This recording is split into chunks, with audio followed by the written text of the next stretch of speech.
leveraging your full potential, in not saying and wishing and hoping, I wish I was given more to do more, but doing your best with what you have.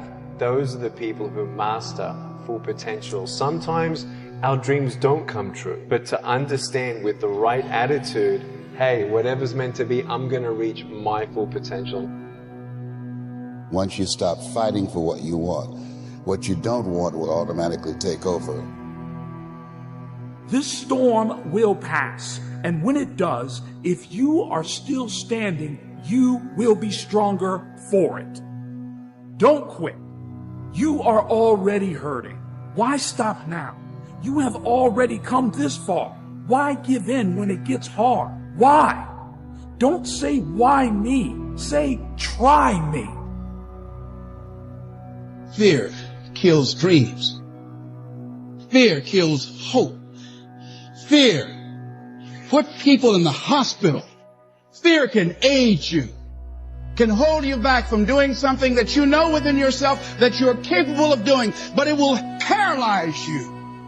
The war has begun, and it's between you and you. There ain't nobody else in your way. I dare you to work on yourself for 6 months. I dare you to shut out the world. I dare you to shut out all the distractions. I dare you to give up everything that is keeping you from your dream. Get laser focused and obsessed on what you want. Be starving and hungry to get it. Be desperate to get it. When you actually realize everything's your fault, it gets really good out here. Because when you think your boss's boss controls your when you think somebody down the street in a building controls your then you get real sad because you feel helpless. When you realize you control your things fucking go. When you change the way you look at things, the things you look at change.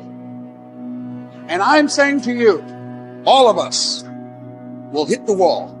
Some will choose to go back. There's some small number who, when they hit that wall, they decide, wait a minute, I'm supposed to be over there. This kind of person refuses to be denied. This person doesn't care about the pain because this person knows something. There's no gain without pain. This person will come back anyhow, again and again and again. You've got to be knocked down and then be willing to continue. You're going to be laughed at. You're going to be ridiculed. You're going to face self-doubt. You're going to be exhausted at times. You're going to face all sorts of challenges if you want to get to your Mount Everest. Everything that happens to you is for your growth. It's the times of suffering that make you great. But once you realize that now, in a modern context, you can take control of the evolution of your own mind. You can leverage the fact that what humans are, what makes us great, isn't what got us here. It's our ability to adapt. It's our ability to look around at the environment that we live in now and saying, how can I shape myself to make sense in this world? I must see my mind's eye, see myself, confronting my fears, handling my fears. I'm more than able. You're strong enough, and your life is worth whatever you have to go through. If you can find what is your passion, if you find what you love, you never get tired. Or if you do get tired, you're fueled by the energy of your work. And you know what you're supposed to do by how it feels. And so you know if you're doing the right thing, if it feels like it's right to you. And when you hit the thing that feels right, you know it's right because it gives you your juice. And you know it's right because you would do it for nothing. You would do it for nothing and find a way to be able just to do it in order to be able to continue. That's how you know you're doing what you're supposed to be doing. Les Brown's a motivational speaker. He made an analogy about this. He says, imagine you're on your deathbed, and standing around your deathbed are the ghosts representing your unfulfilled potential. The ghost of the ideas you never acted on, the ghost of the talents you didn't use. And they're standing around your bed, angry, disappointed, and upset. They say, we came to you because you could have brought us to life, they say. And now we have to go to the grave together. So I ask you today, how many ghosts are going to be around your bed when your time comes? You've invested a lot in your education, and people have invested in you. And let me tell you, the world needs your talents. Man, does it ever. I just got back from Africa like 2 days ago, so if I'm rambling on, it's because I'm jet lagged. I just got back from South Africa. It's a beautiful country, but there are places there with terrible poverty that need help. And Africa is just the tip of the iceberg. The Middle East needs your help. Japan needs your help. Alabama needs your help. Tennessee needs your help. Louisiana needs your help. Philadelphia needs your help. The world needs a lot, and we need it from you. We really do. We need it from you young people. I mean, I'm not speaking for the rest of us up here, but I know I'm getting a little grayer. We need it from you, the young people. So you got to get out there. You got to give it everything you got, whether it's your time, your talent, your prayers, or your treasures. The ritual of daily learning.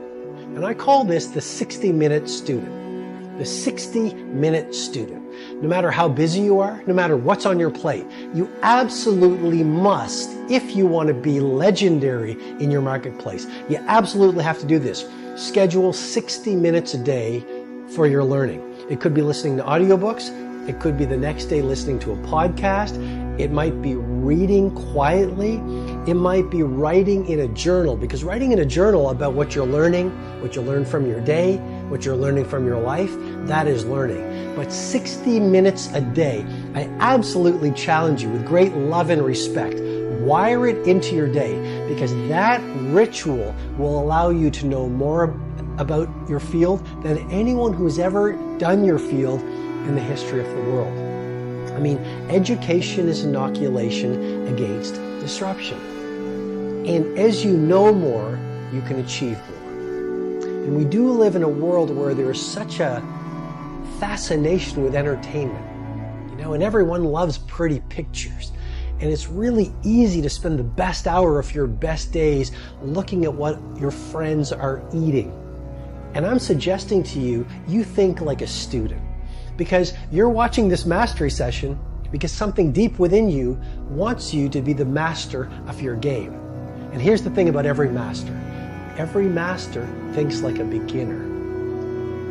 They're always learning. I mean, when I look at the masters, they are like, how did that person do that? I'm trying to deconstruct how that icon of the field does it. I'm always reading. I'm always going to conferences.